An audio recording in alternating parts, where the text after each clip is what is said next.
I'm in here swatting fruit flies in the office. Hey, there's a W on these. Are these for swatting George Bush vampire bats? Anyways, a little bit of humor there. They've got bills introduced to arrest you under felony charges if what you say hurts anyone's feelings. It actually says that. I know you've been holding callers, but I've been on a roll today. Jim Tucker's with us for 20 minutes, and then we will go to Don, Tom, Pastor William, Steve, Michael, and others. You can call back in if you want to go ahead and get off the line, or you can wait and we'll get to you. There's just massive news, all off the charts. It's all completely insane. Bilderberg Group news as well. I wanted to go to Jim Tucker now. We've got a story up on prisonplanet.com from the latest news release put out by Daniel Estulin. We had Daniel Estulin coming on the show Monday, and I was reminded that it was Jim Tucker back in 2008 when fuel was $149 at the time in June. He said that they were going to cut the price in half, and everybody laughed at him. To bankrupt Venezuela and other nations. Now Soros has come out and said they did just that. Jim Tucker, and everybody was talking about Lindsey Williams. Lindsey Williams had this Atlantic Richfield connection and all this stuff, and he did separately have that connection.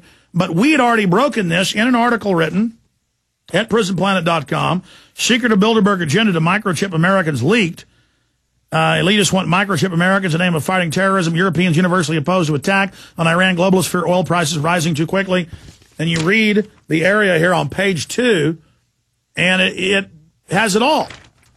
So I wanted to get Jim to go back to his memory a year ago. Remember when it was $149 a barrel? I think it was $147 by then. And now here we are at 40-something bucks a barrel. And kind of give us any other tidbits, because we kind of glazed over that when he said it at the time from his Bilderberg contacts. Jim Tucker, good to have you here with us. It's always fun.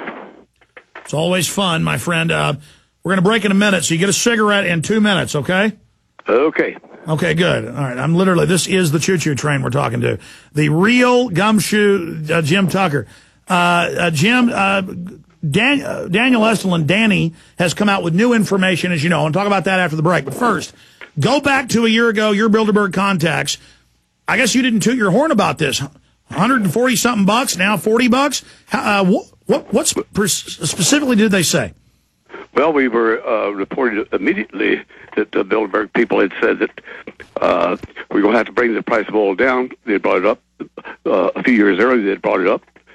Now they said they have to bring it down because they were afraid Joe Sixpack would stick with his small car, stick with the railroads or the public transportation, unless they got the prices down quickly.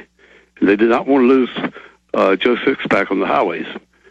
So, well, as you said, nobody believed it at the time, and I'm not writing, wasn't writing any predictions. I was simply writing what Bilderberg was going to try to do. They normally succeed.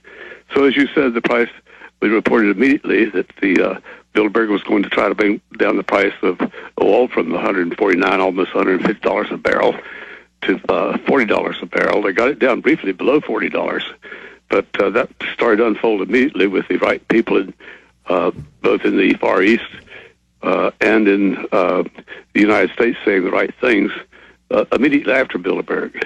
I mean, so quickly, it reminds me of when I think it was a Trilateral Commission meeting in California some years ago, where Bilderberg called, the Trilaterals called for a 10-cent hike in the federal gasoline tax in the United States. And the following Tuesday, after the meeting broke up on Monday, the Washington Post on the editorial page called for a 10-cent hike in the price of the federal tax on gasoline. Okay, Jim Tucker, stay there. We're going to come right back to you in T-minus 3 minutes. Jim Tucker, just an amazing icon, the man who exposed Bilderberg Group over 30 years ago when the newspaper said he was crazy, it didn't exist. Now Fox, CNN, BBC all report it and say, hey, world government's good. Hand in your firearms.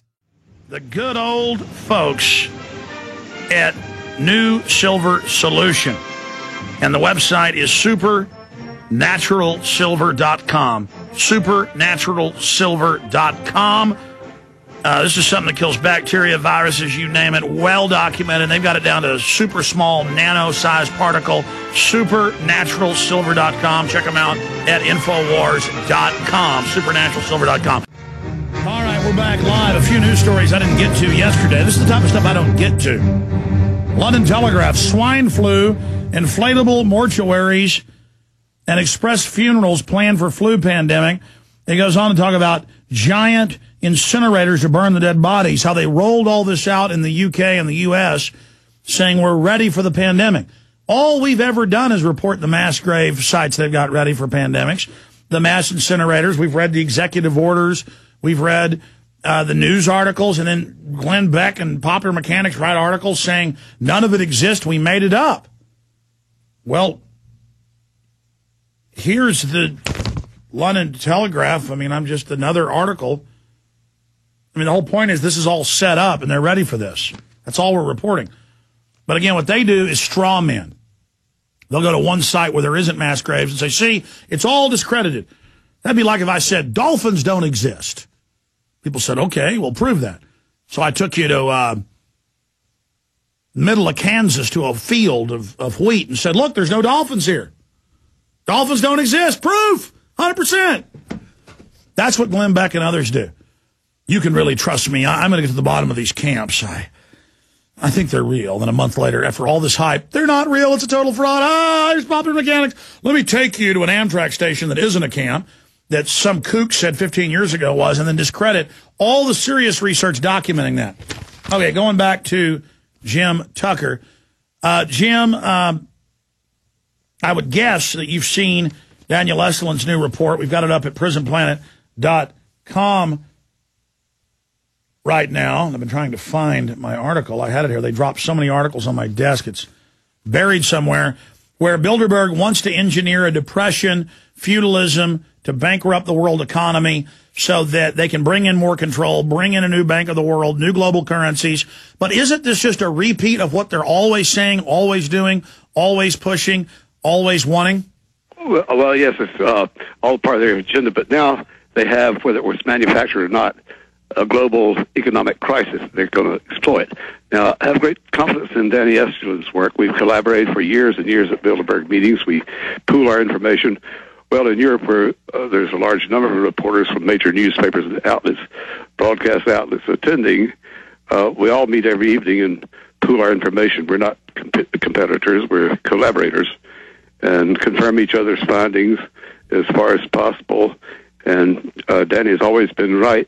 And his information, let's see, from the Paul Prison Planet account, is consistent with and expands upon everything I've found out about trilaterals with their common agenda in Tokyo in late April, and in getting information on the Bilderberg agenda for this year. We knew that they were going to exploit it, and he does expand on my earlier findings that Bilderberg would be exploiting the economic crisis in an attempt to get everybody, especially to these bad old Americans who believe in national sovereignty, to agree to a sort of worldwide global Department of the Treasury, which of course would be a big step toward world government, which is the ultimate goal. But we can take heart in the fact that Bilderberg has been blocked so far in these attempts. We can be proud of the fact that young Americans, many of them wearing Ron Paul baseball caps, turned out for these various rallies. They turned out at Bilderberg last year in Chantilly in large numbers, and they're carrying a message back to educated, older, affluent, and couch potato generation. Absolutely. Again, your book, Jim Tucker's Bilderberg Diary, is an excellent chronicle of your 30-plus years covering them. It is available, I should add, at the online bookstore of Infowars.com, or folks can call toll-free to get it at 888-253-3139, 888-253-3139. Just full of photos and documents and articles and all of The Exploits of Bilderberg exposed by Jim Tucker. Now, Jim Tucker, what new intel have you gotten since we talked a few weeks ago, building up to the meeting in June in Greece? Break down the dates of that. Where it is? Actually, it's in May. Late May. That's right. Yeah. Well, I'll go to Greece next Monday by flight to. Oh, it's early May. Okay, I was wrong. Okay. Oh, May 14, 17, something like that. Oh, okay. So I'll be going to flying to Athens, which is next door to Lulamini, where the scene of the crime. Next Monday, I'll be there Tuesday evening. It's an overnight flight from Dulles to in a connection. I don't know how I got it in my head that it was in early June again. It's normally then or in late May. They're kind of having it early this year, aren't they? Well, it's not unprecedented. I remember they met, I think it was in Munich, about the first weekend in May one year, but that was the earliest I've ever known them to meet. Early May. It's normally late May to mid-June. But this year, May 14, 17.